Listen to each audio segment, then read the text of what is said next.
हाँ, जैसा कि आप लोग देख रहे हैं ये बच्चे एक्सरसाइज कर रहे हैं और ये सर हैं। Hello sir. जय हिंद सर। जय हिंद। कैसे हैं सर? बहुत अच्छी तरह से हूँ। और जैसा कि आप देख रहे हैं ये कैप्टन आज़ाद सर हैं और थोड़ा-सा इनसे सवाल थोड़ा पूछते हैं इनके पर्सनल लाइफ़ के बारे में, उसके बाद एकेडमी के बारे में भी पूछी जाएगी। तो पहला सवाल मेरा ये रहेगा सर आपसे कि आप आर्मी में कब जॉइन हुए थे?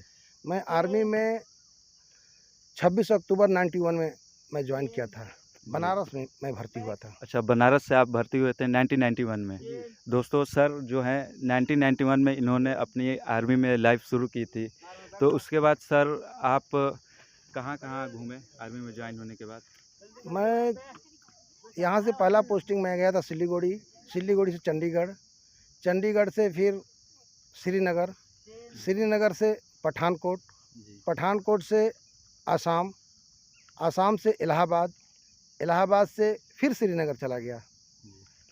और श्रीनगर से फिर मैं मणिपुर, मणिपुर से फिर सिक्किम, सिक्किम से फिर आपको जम्मू चला गया और जम्मू के बाद श्रीनगर, श्रीनगर से पूना। उसके बाद में कम से कम मेरे ज़िंदगी में कई चांस मैं घूमने को मिला है इस इंडियन आर्मी में। मतलब पूरा मतलब आपको आर्मी में जाने के बाद पूरा मौका मिल जाता है पूरे हिंदुस्तान घूमने का।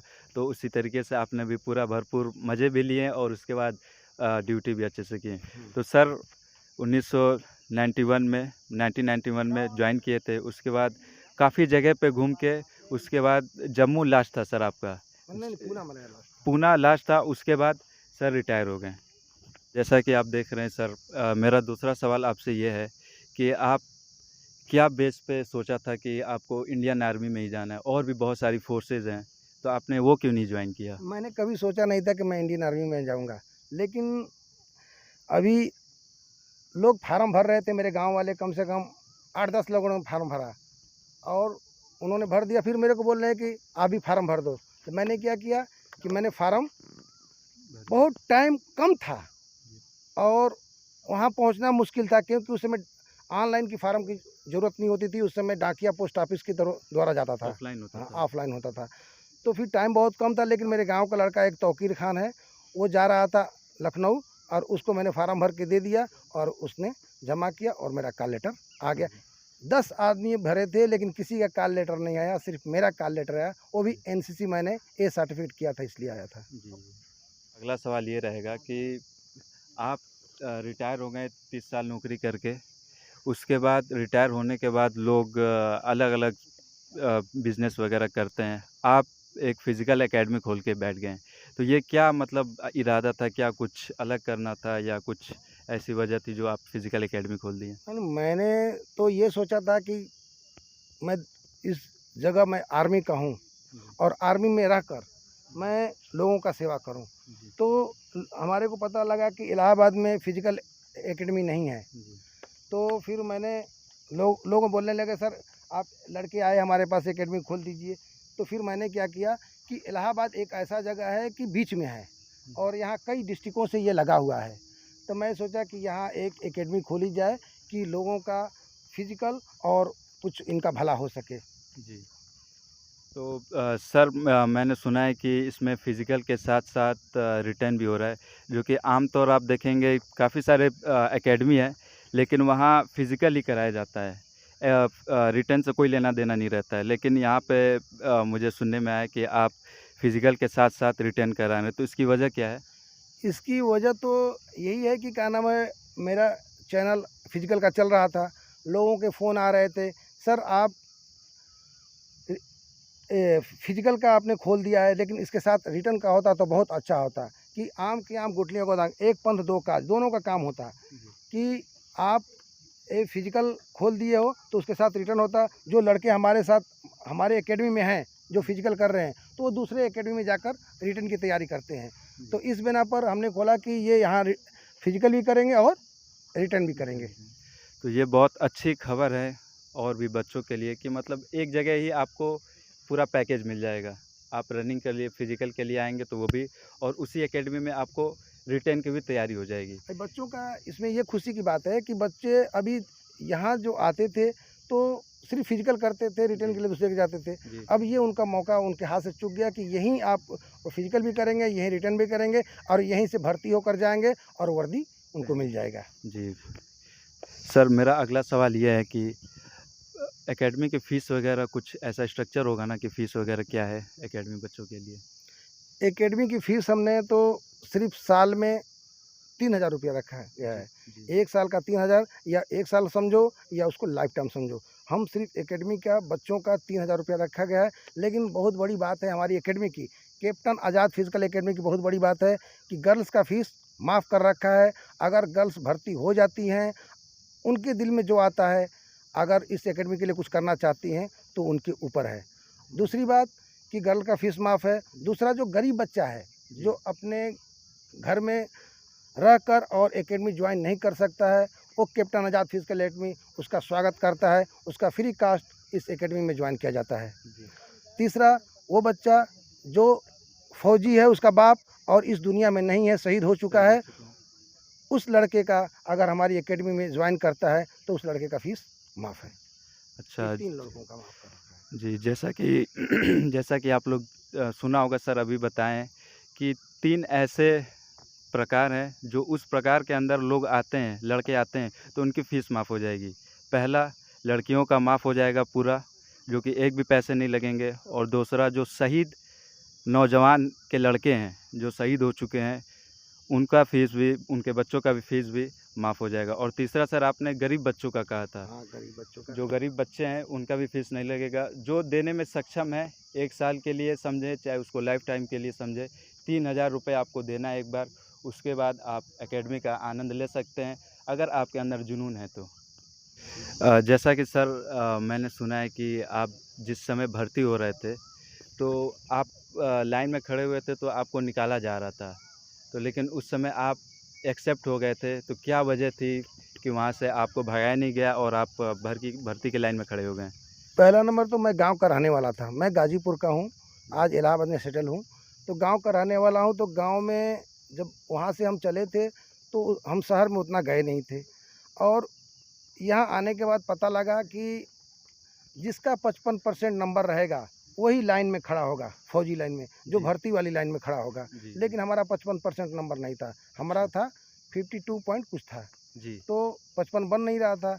अभी सब बच्चे लाइन में खड़े हो गए जिसके 55 से ऊपर था, जी, लेकिन हमारा कम था। मैं सोचा कि मैं जाऊँगा तो फ़ौजी वहाँ डंडे बहुत मारते थे, बहुत कड़क बहुत रिस्ट्रिक्शन होती है। बहुत डंडा मारते थे। अभी जाऊँ कि ना जाऊँ, लेकिन फिर हिम्मत करके मैं गया। अच्छा, मैं गया कि सर मेरे पास एनसीसी कार्ड है, मैं अच्छा, एनसीसी किया हूँ, मैं ए सर्टिफ़िकेट का एनसीसी किया हूँ। उसने बोला कि बेटा खड़े हो जाओ और मैं अपने लाइन में खड़ा हो गया। तो एनसीसी से मुझे बहुत फ़ायदा मिला कि मुझे वहाँ खड़ा होने का मौका मिला और बहुत और वहाँ जाने के बाद तो मैं सोचा कि मैं भर्ती होऊँगा होगा, ही नहीं, अच्छा, नहीं हो सकता क्योंकि लोग इतने तगड़े-तगड़े थे। मेरा 50 केजी वज़न, बाकी तगड़े-तगड़े बच्चे थे वहाँ, देखकर मैं तो घबरा गया। मैं बोला कि मेरा मुश्किल है, मेरा नहीं हो पाएगा। लेकिन मैं बोला कि आया है तो आज़ाद, कोशिश कर ले, बाकी तेरी किस्मत है। लेकिन मैं दौड़ा तो मैं आपको बता सकता हूँ कि मैं दौड़ा तो 1 नंबर पर था और मैं कभी उम्मीद नहीं रखा था कि मैं 1 नंबर आऊँगा। जी, और मुझे मेरा मामू लेकर गया था बनारस में। जी, जब वो देखा मेरे दौड़ कर मैं आया, तो वो देखकर मेरे को रोने लगा। एक खुशी की आँसू थी वो, जी, जी, जो ये वो लम्हा मुझे बहुत याद आता है, जो खुशी की उनकी आँसू थी कि मेरे को देखकर रोने लगे कि मेरा भांजा इतना फर्स्ट मारा है। जी, ये तो हर पेरेंट्स यही चाहते हैं कि जो भी रनिंग में जाए तो उसका बेटा कम से कम क्वालिफ़ाई कर जाए और आपने तो पहले नंबर पे आ गए थे, तो ये एक बहुत बड़ी चीज़ है कि जो कि आपकी फ़िटनेस लेवल भी तगड़ा रहा होगा उस समय, जो कि आप पहले पे आ गए। हाँ, वो तो मैं फुटबॉल का प्लेयर था, मैं सिविल से मैं फुटबॉल का प्लेयर था और जी, गाँव में उस समय एकेडमियाँ कम होती थी। जी, ये जैसे आज मौका मिला है लोगों को, जवानों को, बच्चों को कि लोगों ने हर जगह एकेडमियाँ खोल रखा है, ऐसा मौका उस समय नहीं होता था। जी, हम लोग अपने रोडों पर दौड़ते थे, ग्राउंड में दौड़ते थे, तो हमारी फ़िज़िकल बहुत अच्छी थी और उस बिना पर हम गए और सब कुछ मतलब 1 नंबर मतलब 100% फ़िज़िकल का मेरा 100% नंबर था। जी। तो जैसा कि सर का बात में जो बता रहे थे जिस समय, एक पॉइंट तो नोटिस हुआ ये कि एनसीसी सर्टिफ़िकेट वो कितना महत्वपूर्ण है, जो कि सर ने अभी बताया। अगर वो नहीं है आपके पास तो समझिए थोड़ी बहुत चूक हो सकती है, लेकिन अगर आपके अंदर लगन रहेगा, किस्मत भी साथ देगी तो आप भर्ती हो जाएंगे। 1 मिनट, मैं एक बात बताना चाहता हूँ जवानों को जो अभी नए आर्मी में भर्ती होने के लिए तैयार हो रहे हैं, तो एनसीसी करने से कि ABC अल्फ़ा ब्रावो चार्ली जिसके पास सर्टिफ़िकेट होगा, वो हमारे उम्मीद है कि आधा फ़ौजी वो बन जाता है। तो एनसीसी करना बहुत ज़रूरी है, अगर जिसको मौका मिले, हर एक को मौका नहीं मिलता है, अगर जिसको मौका मिलेगा एनसीसी करने का, एनसीसी करे तो आधा फ़ायदा मतलब कि फ़ौजी बन जाता है। एनसीसी करने का महत्व क्या है सर ने बता दिया है कि एनसीसी करने से आप लगभग कितने परसेंट छूट मिल जाता है सर? 5% छूट मिल जाता है। 5%, 1% के लिए लोग पीछे हो जाते हैं। 5% बहुत बड़ी बात होती है। अगर 5% आप लेने में सक्षम हैं, तो समझिए आप आधा फौजी तो एनसीसी सर्टिफ़िकेट लेके ही हो जाते हैं। जैसा कि दोस्तों आपने देखा कि सर से थोड़ी बातें हुई और बहुत अच्छी-अच्छी चीज़ें बताया सर ने, और उम्मीद करते हैं सर कि आपका एकेडमी और ऊपर और तरक्की करे। तो सर कुछ कहना चाहेंगे मैं जो ये बताना चाहता हूँ कि मेरी एकेडमी, मैं सोचा नहीं था कि इतनी अच्छी चलेगी। ये देखिए, इधर दिखाइए थोड़ा-सा, इनको दिखा दीजिए, हमारे गर्ल्स हैं। ये बहुत मतलब लड़कियाँ हैं हमारी।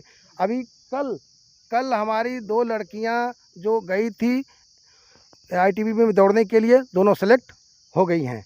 और ये इधर बॉय हैं, लड़के, ये ये अच्छे अभी कर रहे हैं और उम्मीद है कि ये अच्छे करते जाएँगे। और मैं ये नहीं सोचा था कि मेरी एकेडमी इतनी अच्छी चलेगी, लेकिन आज ऊपर वाला का करम है, उसका दुआ है कि बहुत अच्छा चल रहा। और ये इनका थोड़ा दिखा दीजिए, ये हमारे एक कोच हैं।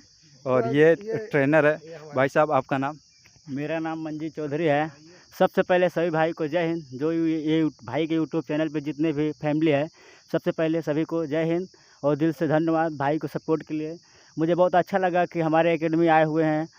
मैं कभी सोचा नहीं था कि हमारे एकेडमी ऐसे यूट्यूबर आएंगे जो ब्लॉग वीडियो बनाते हैं, क्योंकि ये मैंने कभी सोचा नहीं था। तो ये सर का और हम लोग का और सभी भाई का सपोर्ट है जो भाई तक यहाँ तक आए हैं। तो सभी को जय हिंद। अच्छा, आप ट्रेनिंग देते हैं तो शेड्यूल रोज़ का एक ही रहता है या नहीं, अलग-अलग? हमारा हर एक दिन का शेड्यूल अलग रहता है, हफ्ते का पूरा हमारा एथलीट की तैयारी होती है यहाँ पे।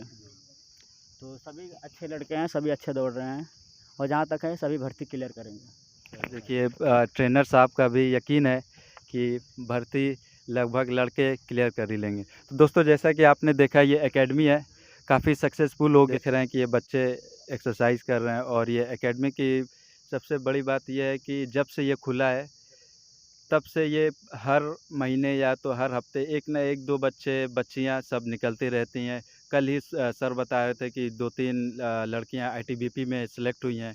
तो ऐसे ही आने वाले दिनों में और भी कोई आर्मी में जाएगा, कोई एसएससी जीडी आता है उसमें जाएगा, दिल्ली पुलिस में, तो ऐसी ज्वाइनिंग होती रहेगी। तो दोस्तों आप भी एकेडमी ज्वाइन कर सकते हैं। कॉन्टैक्ट नंबर इनका नीचे दे दूंगा, और सर का एक यूट्यूब चैनल भी है जो कि लिंक मैं डिस्क्रिप्शन में दे दूंगा, आप उसको चेक कर सकते हैं। मिलते हैं अगले व्लॉग में। जब तक के लिए सावधान रहे, सतर्क रहे। जय हिंद।